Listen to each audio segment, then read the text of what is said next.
거기에 있는데 이거 안 봐가지고 이제 한국교회 대표적 부흥운동이 1907년 성령교회 부흥운동입니다.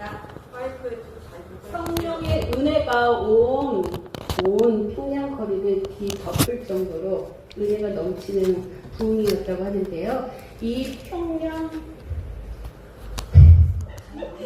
대부운동의 시발점이 오늘 이제 소개할 원사 부운동으로 캐나다에서 오신 로버트 알렉산더 하디 선교사입니다. 네.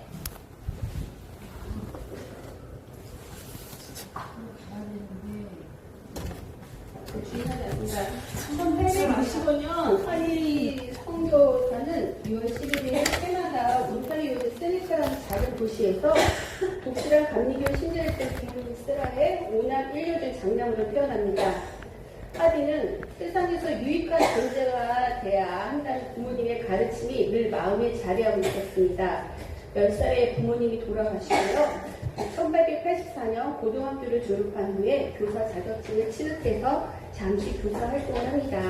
당시 교제하고 있던 마가렛 켈리와 약혼하는 날 기독교 교사보다는 기독교 의사로 살아가는 것이 조금 더 세상을 이롭게 하는 일에 도움이 될 것이라는 판단하에 1886년 토론토 대학교 목사님 이거 안 해요?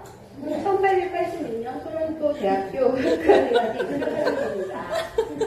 대학 2학년 때 무디 선생님의 그 SVM 학생회 선교 자원 운동에 가입하여 활동하면서 선교에 대한 꿈을 키웁니다. 보다 직접적으로 영향을 준 사람이 있었는데요. 같은 대학 선배였던 제임스 스카트 게일을 만나게 됩니다. 한국 선교사였어요. 스카트 게일은 한국 선교사였고 이 게일의 만남으로 하디의 삶의 방향이 세상의 아닌 주께로 바뀌게 됩니다. 의과대학을 졸업하자마자 토론토 대학교 의과대학 청년연합회 YMCA 후원을 받아서 1890년 9월 30일 교단에 속하지 않는 의사로 조선에 오게 됩니다. 로버트 하디가 처음 왔을 때는요, 제주공 원장 혜론이 사망했고요, 공석 중이었어요. 그래서 후임 의사가 오기 전까지 하디가 한 6개월 정도 제주원 임시 원장으로 일하였고요. 1891년 그 후에는 영국인 세가넌 헌트의 초청으로 의료 선교사가 없던 부산으로 가서 부산 세간지원 전용의사로 일하게 됩니다. 그 후 1892년 원산으로 이주해 환자들을 돌보면서 또 그 다음 해에 선교센터에 건립합니다. 8년간의 사역을 하다가 대학교에서 지원해주는 선교비가 중단이 되어서요. 하디가 이제 귀국할 수밖에 없는 상황이 되었을 때 미국 남감리 해외 선교부에서 한국 선교를 다시 시작하고 있었을 때였어요. 그래서 하디 선교사는 1898년 남감리의 선교부로 이적하고요. 그 1900년도에 목사 안수까지 받습니다. 1900년도에 목사 안수까지 받고 원산에서 사역을 다시 시작합니다. 미 감리교회 맥클레임 선교사가 8년 만에 포기할 정도로 보수적인 면모가 강했던 원산에서의 사역은 역시 쉽지 않았습니다. 하지만 하디는 의료 선교 사역과 함께 신앙 공동체를 순회하며 교회를 설립합니다. 또 1901년 10월 강원도 최초의 교회인 양양교회를 설립했고요. 이어 강릉중앙교회도 설립합니다. 그러나 별로 결실은 없었습니다. 1903년부터 시작된 1년의 부흥의 역사에서 로버트 하디는 결정적인 역할을 하게 됩니다. 이 일을 통해서 로버트 하디는 한국 교회 부흥을 촉발한 위대한 부흥의 인물로 자리매김하고요. 동시에 1903년 이후 한국 교회 부흥의 영적 지도자로 지대한 영향을 끼칩니다. 그러면 원산 부운동에 대해서 다시 한번 자세히 보겠습니다. 당시 한국 선교 13년 차였던 하디는 선교 실적 부진으로 인해서 실망하고 피로하고 무력감이 쌓여 있어서 선교를 포기하고 싶었을 때였는데요. 이때 중국 의아다 사건에 피해서 1903년 원산으로 피신해 온 미국 남감리 교회 여성교사 화이트와 캐나다 장로의 여성교사 맥컬리 등과 함께 사경회에서 하디는 사역의 전환점을 갖게 됩니다. 이들은 8월 24일부터 한 주간 동안 사경회를 갖기로 하고 하디에게 성경 공부를 인도하는데요.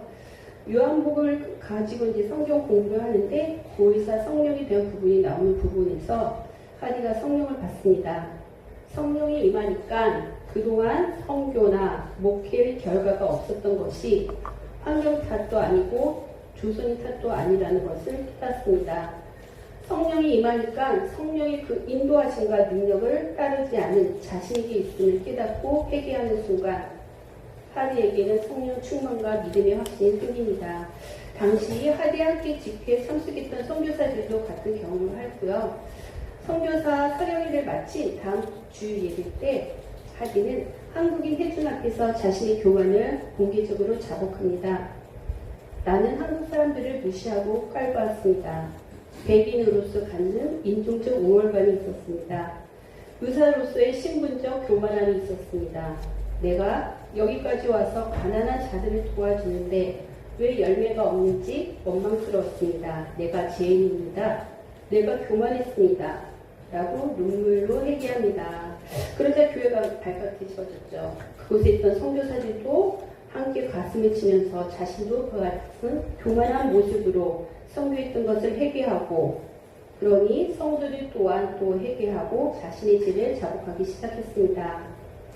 제목을 써가지고 와서 죄를 고백하면 또 옆 사람이 또 죄를 자복하고 이렇게 원산에서 모이는 집회마다 공개적인 회개 운동이 연달아 일어납니다.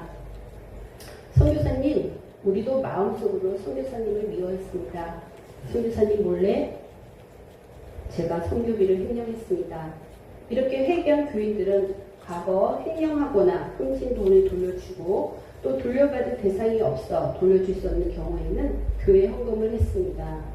신분과 나이와 환경이 달랐지만 성령을 체험한 그들은 변화된 삶을 보여주었습니다. 이게 원산구운동의 출발이고 이것이 회개의 본이 되어서 한국 교인들의 눈물로 회개로 이어져서 복음을 받아들이고 또 이것이 개신교의 부흥과 확산의 토대를 구축하게 됩니다. 성령의 역사가 있은 후에 진정한 회개가 일어난 원산운동입니다.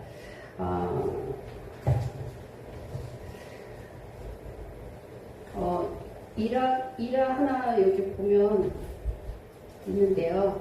그때 이제 교인들이 자복하는 죄는 거짓, 횡령, 절도, 가든, 강간, 위선, 미움, 질투, 증오와 같은 윤리적 내용이었고요. 그렇지만 그 미워하고 증오했던 교인들 사이에서 화해와 용서가 이루어졌고 과거에 훔치거나 횡령한 것을 보상하거나 배상하는 현상이 나타났잖아요. 이때 기마 세순막 교회 윤성근 전도사가 원산 부흥에 참석했다가 그러니까 기독교인이 되기 전에 인천 주전소에서 근무하던 시절이 생각난 거예요. 그때 되돌려 주어야 했던 회사 돈을 사용했던 것을 기억하고 그 돈을 마련해서 탁지부에 되돌려줌으로써 양심전이라는 별명도 얻게 되었고요. 이런 공개 자복과 또 윤리적 갱신이 원산 부흥운동의 특징적 현상이 되었다고 합니다. 이렇게 원산에서 시작된 하디의 부흥운동은 1904년 전국으로 확산되었고요. 그 다음에 1월에 사경회를 또 인도하고 2월에 직영토교회, 4월에 서울 자골교회 부흥회를 인도하고 계속해서 부흥회를 시작으로 연합부흥회도 하고 인도하시면서 했는데 이것은 다 하디의 회개로 인해서 계속적인 자복 현상과 부흥이 일어나는 징조를 보였습니다. 하디가 이제 부흥회를 마치고 안식년 휴가를 얻어 미국으로 돌아갔어요. 그 이후에 충격파 연합부흥회가 개최되어서 원산 부흥 운동이 열기를 이어나갑니다. 1906년에 8월에 안식년 휴가를 마치고 귀환한 하디는 또 성령 충만을 경험합니다. 그리고 또 교회 부흥을 위해서 기도하기 시작합니다. 3개월 기도를 준비한 끝에 1907년 1월 평양 장대리 교회와 학교에서 개최된 연합 사경회에서 교인들이 공개적으로 통일 자극하는 부운동이 일어났습니다. 이것이 초기 한국 기독교의 큰 획을 그리는 1907년 평양 대부운동이 시작되었고요. 계속 이렇게 평양 운동으로까지 이어졌습니다. 우리는 여기서 성령의 임재, 또 체험, 또 통일한 제 고백, 그리고 영적 각성, 도덕적 회복 등을 들었습니다. 한이 한 사람에게서 시작된 이 회개와 영적 각성이 점차 한국 교회로 퍼지게 되었고, 그리스도인 한 사람 한 사람의 마음에 그 불을 지피게 되었고, 또 그들이 회심을 경험하면서 성령의 능력과 은혜 속에서 거룩한 삶을 추구하게 되고, 그러면서 이것이 계속 번집니다.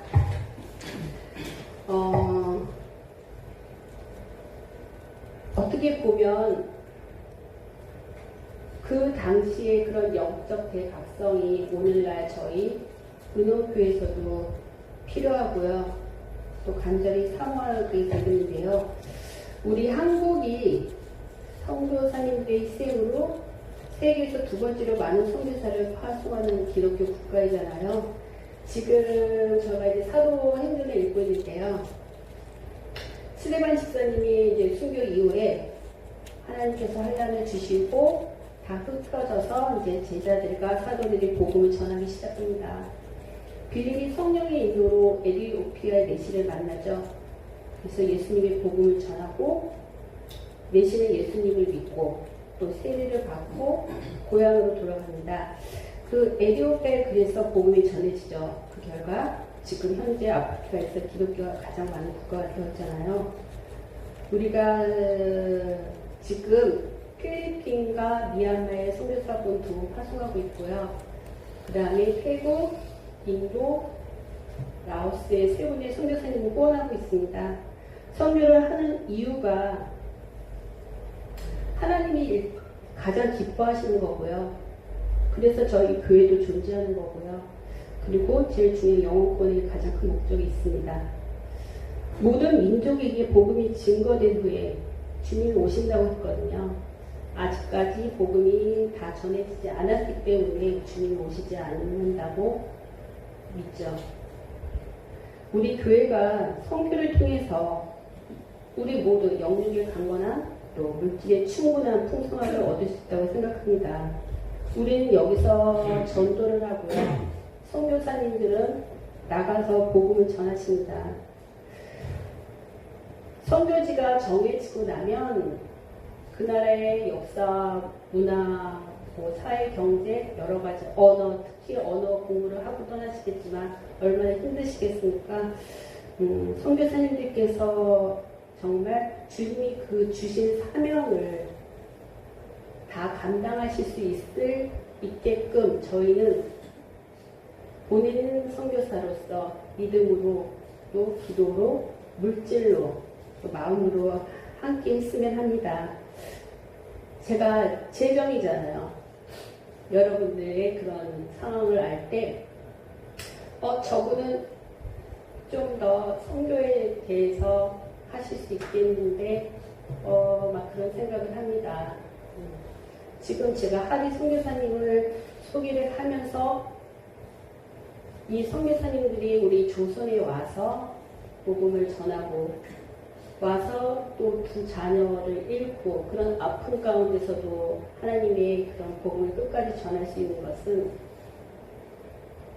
하나님의 성령이 임재하심도 있지만 그분들을 뒤에서 후원하는 물질도 필요합니다. 정말 저희가 여기 계신 분은 거의 성경검을 하고 계시지만 정말 영혼을 사랑하는 것, 복음을 전하는 것, 필요한 물질적 후원을 바라면서 준비한 건 여기까지인데요. 제가 준비한 거 한 2장은 더 있는데 이것을 읽는 것보다는 여러분께서 정말 토마스 하디 선교사가 지도 잠깐만. 이 거리가 가깝게 보이지만 뭔지 아시죠? 거기 캐나다 선교사분들은 북한 지역에서 많이 이제 선교 활동을 하셨다고 하는데요. 이 원산에서의 분이 이쪽 전반적으로 확산됐다는 것을 보여주는 거거든요.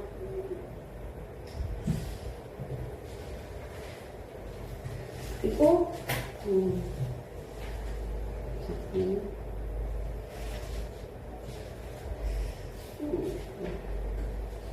하디 선교사님은 1904년부터 이제 돌아가실 때까지 35년간 저희 은퇴하시까지 한국에서 45년 동안 이제 교회 발전을 위해서 여러 가지 이제 다양한 방면에서 기여를 했습니다.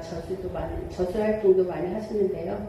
그러다가 이제 돌아가셔서 1949년 6월 30일에 이제 미국에서 하나님 곁으로 이제 가십니다. 하디 선교사님의 그 궁금한 거, 그분의 뭐 평생 그 그분의 그 전체 일생을 지에 가서 한번 인터넷으로 한번 확인해 보시면 더 좋고요. 저는 이제 여기서 마칩니다.